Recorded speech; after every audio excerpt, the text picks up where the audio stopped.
Lo so, è passato un anno. Sono totalmente colpevole.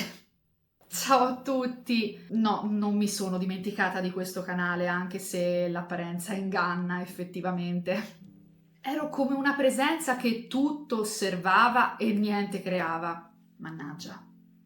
Personalmente non ho avuto un periodo facile e ho deciso di fare questo video per riprendere un po' il controllo della situazione e parlarne con voi. L'argomento sarà piuttosto complesso e importante. Colgo l'occasione infatti per inserire un disclaimer per le persone più fragili e più sensibili. Come ho già detto, andrò a parlare di argomenti complicati e legati alla salute mentale. Credo sia importantissimo, veramente di vitale importanza, smettere di stigmatizzare. Per chi non se la sentisse di proseguire, vi mando un abbraccione forte e ci vediamo al prossimo video. Prendetevi cura di voi. Come state?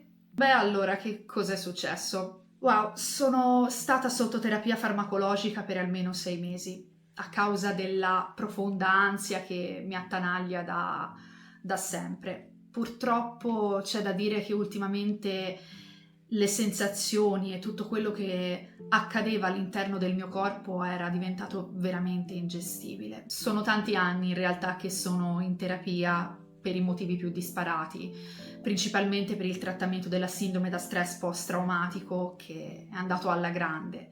Di comune accordo con la mia terapeuta abbiamo deciso di optare per una soluzione un pochino più specifica ed è lì che ho iniziato una terapia psichiatrica. La terapia era mirata esclusivamente alla gestione dell'ansia e all'esposizione nei confronti del mondo esterno. Ciò che è accaduto è che mi sono ritrovata a 27 anni, una ragazza che doveva imparare a muovere nuovamente i suoi primi passi all'interno del mondo esterno.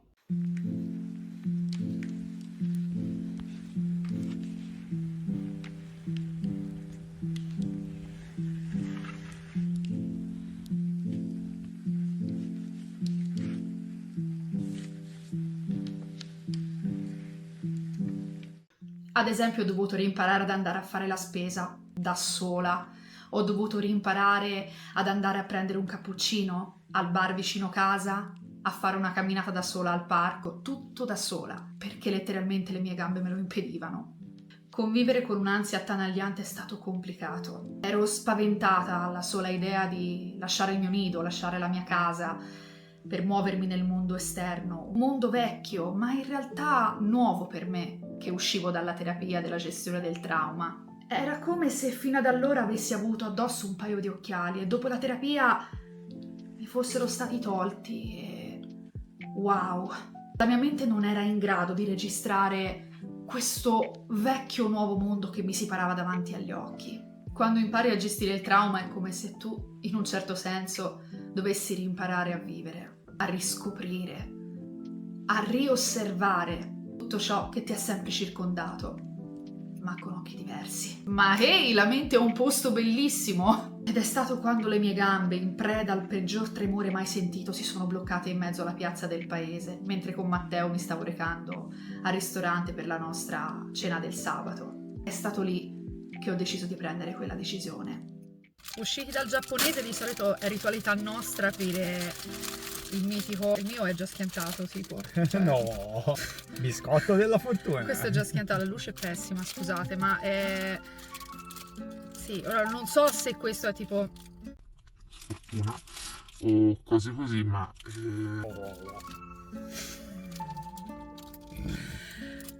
Comunque... Ah, ok, cioè... Non so se è scritto tipo... La situazione si risolverà da sé. Beh, I guess bene, non so, boh. Sarà una semina difficile, ma porterà un'ottima raccolta. E niente, questi erano i biscotti della Queste fortuna. sono le Queste nostre queste previsioni. sono le nostre serate post giapponese che apriamo biscotti. Ma il bello è sempre essere insieme, che è la cosa più importante. Mi sono sentita stanca, esaurita, completamente consumata. Non riuscivo a capire perché. Come mai la mia mente non riusciva a stare tranquilla in situazioni che da sempre avevo vissuto? Mi sentivo un oggetto rotto e pur di evitare di stare male, evitavo qualunque situazione mi si presentasse davanti. Una cena, una serata al cinema, un aperitivo. Molte di queste ancora non sono riuscita a recuperarle. Così, intorno a fine ottobre dell'anno scorso, inizio questo percorso. Sì, avevo già iniziato a fare video qua su YouTube. Questo canale doveva essere una distrazione, doveva essere un modo per cercare di spronarmi ad uscire, a esplorare tutto quello che mi circondava. Ma era diventato veramente difficile da sostenere. I sintomi fisici mi stavano distruggendo e non avevo più idee per continuare a fare video. La mia priorità era sopravvivere all'ansia e io avevo tanto sonno e zero idee per continuare a creare. La terapia è durata circa 6 mesi e non è stata facile. Mentre continuavo la terapia col farmaco dovevo cercare di espormi più possibilmente da sola verso il mondo esterno e non è stata una passeggiata. Fortunatamente accanto a me ho avuto alcune persone che non mi hanno mai lasciata, che hanno sempre creduto in me. Amore, sulla mano!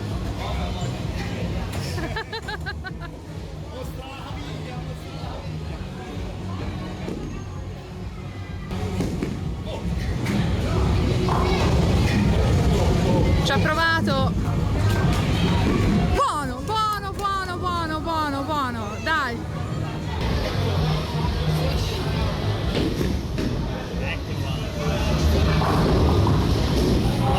Quasi.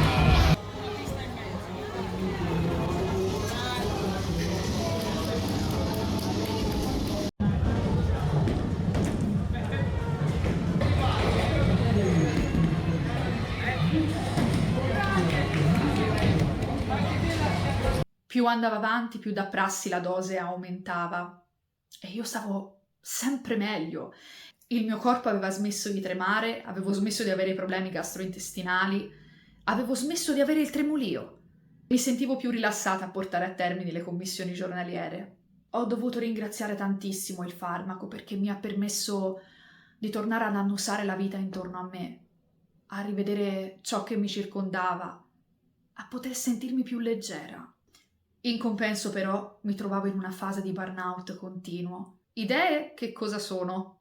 E così è passato l'inverno, la primavera e c'era qualcos'altro che stava cambiando. Stavo cominciando a mettere su peso in maniera vertiginosa. Non gli davo una grande importanza dal momento che la terapia stava facendo effetto. Sono sempre stata una ragazza grassa e che avevano iniziato a spuntare dei problemi di salute mai avuti prima. Sono rimasta bloccata per problemi di sciatica una settimana, ho iniziato ad avere il fiatone mentre facevo le scale e mentre andavo a camminare.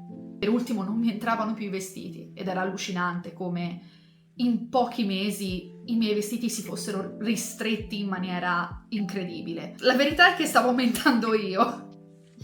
E quindi all'ultimo controllo la psichiatra ha mosso l'ipotesi che forse ci fosse qualcosa di sotto. Ed ecco che nei mesi seguenti sono stata trascinata da un ospedale a un centro analisi, a uno studio medico, all'altro, per effettuare determinati esami. Avevo fatto uso di un antipanico per gestire l'ansia, quindi era molto probabile che avesse avuto come effetto collaterale l'aumento del peso, ma a chiunque stessi raccontando questa storia non venivo creduta. Le solite frasi erano: magari hai mangiato di più, sei sempre stata in carne, eppure le analisi del sangue erano perfette.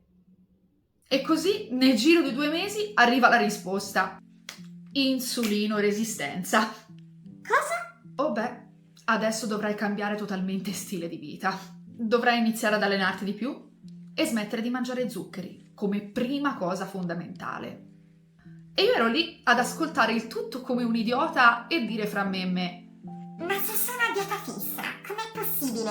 Scherzi a parte, in realtà è stato tutto molto strano. Mi è stata diagnosticata anche la sindrome da ovaio policistico o PCOS, che molto spesso va a braccetto con l'insulino resistenza, e al momento sono seguita da dei bravissimi dottori che si occupano e sono specializzati in questa materia. Che cosa mi hanno portato il percorso dell'ansia e l'insulino resistenza? a fare una cosa che mai avrei pensato di fare. Mi sono iscritta ad una palestra alternativa. Sì, alternativa perché è fatta di sole donne. Un posto dove posso fare movimento senza la pressione delle palestre e delle persone che la frequentano. Si vede proprio che sono antipalestra, vero? No, Dove ho potuto conoscere delle persone, delle donne fantastiche con cui condivido questa attività. Il corso mi è servito tanto perché a parte fare movimento ho potuto fare comunità, che per me è la cosa più importante. Sono autistica e per me fare parte di qualcosa, una comunità, un ambiente, un insieme di persone, sentirmi finalmente accettata in un posto è la conquista più grande. Sì, mi rendo conto che ho buttato una rivelazione grossissima. Magari sarà argomento di un video prossimo? Chissà. Questo ormai è diventato il video delle confessioni.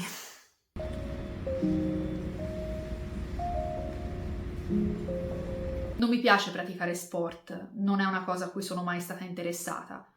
Certo, ho praticato 10 anni di danza classica, ma non è la stessa cosa. Nella mia vita c'è chi ha sempre associato lo sport con la perdita di peso e mi ha cresciuto con quest'idea. Purtroppo non sono mai stata in grado di apprezzarlo fino in fondo e tuttora la mia mente purtroppo si collega a quest'idea malsana. L'aver conosciuto questa alternativa per me è stato di vitale importanza. Frequentare queste persone sia nella palestra che nella vita reale mi ha permesso anche di espormi ulteriormente e frequentare eventi e luoghi che non mi sarei mai sognata di fare prima delle crisi d'ansia. Ed eccoci qua, ad estate finita. Tutto questo come se fosse un cerchio che si è aperto e si è chiuso. Questo è stato il mio anno. E queste sono state le ragioni della mia assenza e del perché non sono riuscita a creare niente. In realtà ho intenzione di riprendere in mano il progetto, anche perché ci saranno delle novità in arrivo. E proprio perché mi sono divertita col primo video, che per chi se lo fosse perso ve lo lascio qua sotto in descrizione, che mi sono divertita a girare, editare, creare con questo primo video, mi sono detta: perché ho abbandonato qualcosa che mi faceva stare così tanto bene? Quindi rieccomi qui. Ciao, sono Claire e questo è il mio canale.